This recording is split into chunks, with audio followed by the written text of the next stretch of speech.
It's late. Lights off. Your phone is way too close to your face. You open your banking app, not because you need to, but because you can't not. And there it is, $20,000. For the first time in your life, your savings doesn't feel fragile. It doesn't feel temporary. You sit up a little straighter. You start imagining things you never let yourself imagine before. Maybe I'm finally okay. Here's the part nobody warns you about. That exact moment is when money quietly starts working against you. The second you look safe on paper, the world changes. Your bank upgrades you. Your credit limit jumps. Your investing app unlocks advanced tools. Your feed fills with people your age. New cars, renovated apartments, flights you've never clicked before. Meanwhile, a huge chunk of adults still can't cover a small emergency without borrowing. So hitting $20,000 feels like crossing a finish line. But for a lot of people, something strange happens next. A year later, they have less saved. Not because they're irresponsible, because the rules change after you win. Most advice ends at just get to $20,000, then compounding takes over. That's only half true. Getting to $20,000 is phase 1. Keeping it and building from it is phase 2. If you treat $20,000 like the end of the story, you end up on a brutal cycle. Up to $20K, down after a repair, back up, then a medical bill. Repeat for years. But if you treat $20,000 like level 1, not the finale, everything changes.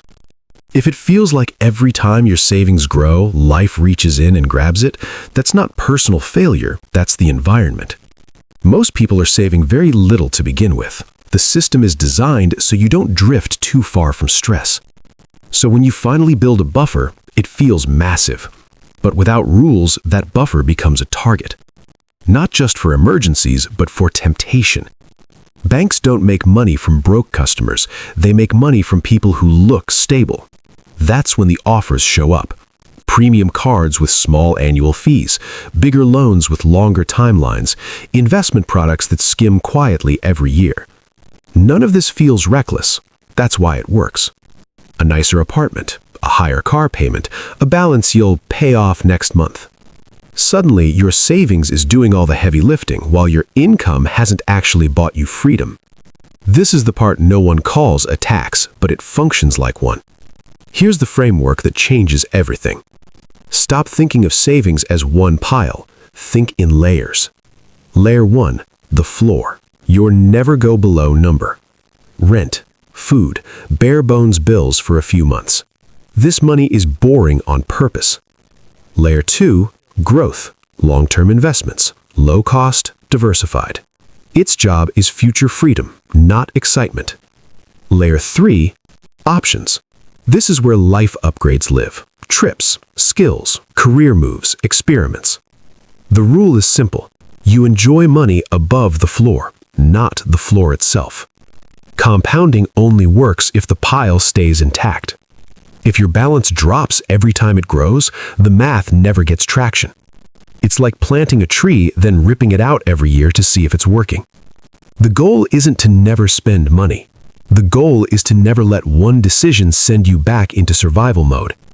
2 people, same income, same country.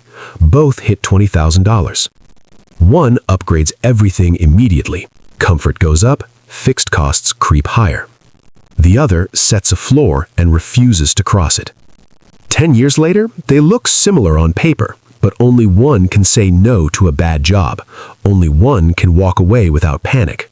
That's the real upgrade. Not stuff, options. The biggest lie about money is that the number is what matters. It's not. It's the rules you set after you hit it. Most people touch $20,000 at some point in their life. A good year, a bonus, a break. The question isn't if you'll reach it. It's whether you'll treat it like a trophy or like the floor your future stands on. If this helped you see money differently, subscribe. This channel isn't about getting rich fast. It's about not sliding backwards once you finally get ahead.